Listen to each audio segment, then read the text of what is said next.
आदेश आदेश आदेश। जय माँ काली गोरखनाथ चौकी से मैं भक्त गौरव राणा शालवन। आज मैं आप सभी को प्रार्थना और प्रसाद के बारे में बताऊंगा कि किस तरीके से हमें प्रसाद चढ़ाना चाहिए, प्रसाद का मतलब क्या है, प्रार्थना का मतलब क्या है और प्रार्थना से हमें क्या प्राप्त होता है और प्रसाद से हमें क्या प्राप्त होता है चढ़ाने से।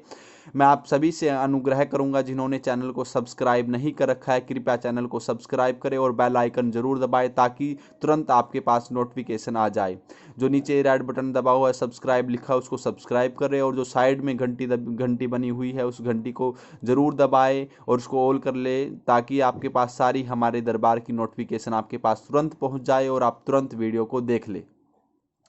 मैं आप सभी का ज़्यादा समय ना लेते हुए मैं आप सभी को आज बता देता हूँ प्रसाद का मतलब क्या होता है और प्रसाद का उद्देश्य क्या है परमात्मा को अर्पण करने का।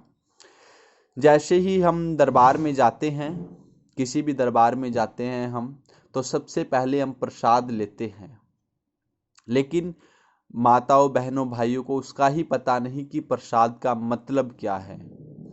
हम किसी भी धाम पे जाते हैं, हम वहाँ ज़्यादा भीड़ होने की वजह से हम प्रसाद को ऐसे हाथ में लेंगे और वहाँ फेंक देंगे।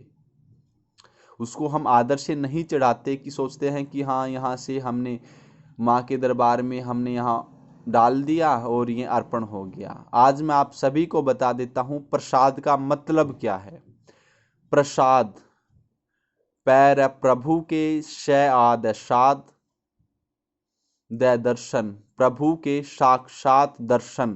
प्रसाद का मतलब है कि प्रभु के हमने साक्षात दर्शन किए और हम उसका क्या करते हैं, प्रसाद का वही प्रसाद हम चढ़ाएंगे और उसी प्रसाद को हम वहाँ पर बहुत सी माता बहनें वहाँ पर प्रसाद को सही जगह की बजाय वैसे ही वहाँ पर छोड़ देती है और फिर उस पे आदमी चलने लग जाता है, तो हम उस चीज़ का तिरस्कार कर देते हैं।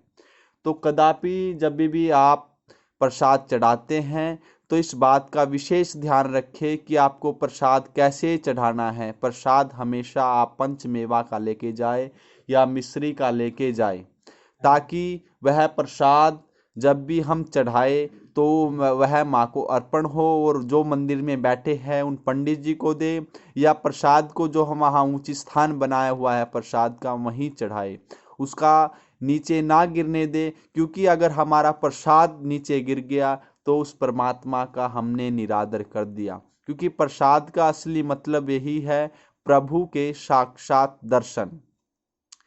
अब मैं आपको बताता हूँ प्रार्थना। प्रार्थना जो हमारे सनातन धर्म में या चारों धर्म के अंदर हम प्रार्थना करते हैं, हम पर प्रार्थना से संबोधन करते हैं, उस परमात्मा से हम अरदास लगाते हैं कि हे मालिक, जो हमारा अवगुण भरा शरीर है उसको अब चरणों में ले लो।